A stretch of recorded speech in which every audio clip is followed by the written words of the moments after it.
Good evening, everyone. I read something in the newspaper yesterday which got my mind going. Sydney couples have stopped having children. They are saving to buy a house. They are saving to buy a deposit, and they keep saving and saving and saving, and the house price keeps increasing and going up, and they cannot catch up. And this article said, can a mass transit, a rapid transit, save Sydney?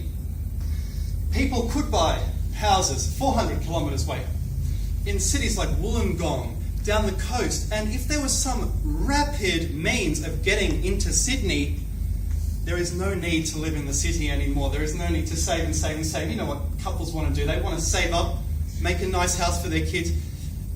There is so much opportunity out there for billionaires to make money, to become billionaires, to become richer. There was one Indian entrepreneur who said, if you want to make $1 billion, you help 1 billion people. And yes, the Australian population is increasing. Now, the topic is tangential thinking. What I want to get across is that if you attack a problem from a different way, you can solve that problem, and you can solve it better than if you had done it in the linear way. Now, linear thinking, I suppose, might be you save up money, you get a super duper job that you might not even like, and then you try and buy that house. Sure, you could do that, but if you just try something different, something better, you can get a much better outcome if you would take it from a different direction. Now, I'm going to tell a story. There were, in the early 20th century, 19th century, 18th century, there were wheel cart boys in London. They sold fruit on barrows. I think they were called barrow boys. And there were two of them in one street. They had the same price. No one was interested in their fruit. Even if they dropped the price, people would compare and keep walking. They said, whatever. And they discovered a secret to try and sell more, and it worked. What they did was, one of the boys had low priced fruit, and one of them had much different prices, much higher priced fruit. And people would compare the prices, and they would just start buying the bargain fruit from one boy, then they'd take their carts into a lane, swap the fruit over, and they made money so much faster that way by doing something totally unexpected, totally unusual, different that no one had ever thought of before. And what I want everyone to try and do if they want, when they go home, think of a problem that's been nagging you for so long, and think of a different way of solving it, and try and think of something really different, something really clever, to really improve the situation and turn it around. Something that's totally unusual. Now, I've recently been reading about an entrepreneur called Sean Ryan in Canada, in Yukon. Now, do people know where Yukon is? Yes. Yeah, there's only 35,000 people there. The government in Yukon pays prospectors to stay in Yukon. They give them a prospecting allowance, about $15,000 a year, just to stay there and look for gold.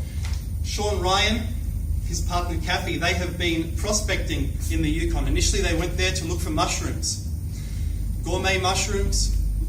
It was slightly lucrative. They bought a helicopter to look for gold, to look for ravines, secret areas. They crashed it. They started again. They kept starting from scratch. And they expressed this sort of tangential thought process. I'm calling it that. I can't think of a better word. Maybe if I was German, I could think of a better word. They have such long words. They stitch all these words together. They had such good thinking. That guy, Sean Ryan, he's worth tens of millions of dollars now. Now, what they did early on, they were poor, they were living in a tin shack, and one of the things they did was, they had to get a contract. They were competing for a contract to clear the snow off a stadium roof. Normally that contract went for thousands of dollars to the locals, and they bid $500. They got the contract. All they did was they cleared the snow from the edge of that roof, and then Sean's wife got on top and started bouncing up and down like a monkey on that roof. And all the snow fell off the roof. The locals were amazed. So they did it and with much less work than normally would have been the case. And what Sean Ryan has been doing for about 30 years, he has found new ways to look for gold, and this has totally inspired me because it's totally amazing. He started as a prospector. He wasn't very lucky. Later on, he started using the computer. He started going around collecting soil samples. Instead of doing, he just did everything differently using modern techniques. Instead of doing fire assays in which you blast away some mineral and find out what's in it, which is very expensive, he just took soil samples and used mass spectrometry to find out what was in the soil. And because this technique was so much cheaper, he could take soil samples from so many different places. And as a result, he had a map, a computerized map of where all the gold was. The gold price increased, and now he's worth tens of millions. Now, that is tangential thinking. I'm calling it that. I want to finish up with a story. This story is from the Talmud, the Jewish Talmud, and apparently, well, I haven't read the Talmud, but this is what they say. Alexander, the world conqueror, was in Africa one day. Perhaps it was Egypt.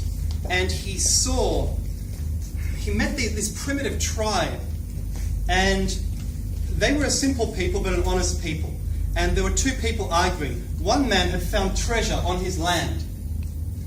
And it was land that he'd recently purchased. And he said, I want to give this treasure back to the guy who sold it. It belongs to him. He didn't know it was there. And the guy who had sold it said, no, that treasure is yours. I sold the land with everything on it. And they even went to court over this to decide it. There was a Solomonic judge, a Solomonic-style judge. And he said, okay, do you, sir, have a son? Yes. Do you have a daughter? Yes. Okay.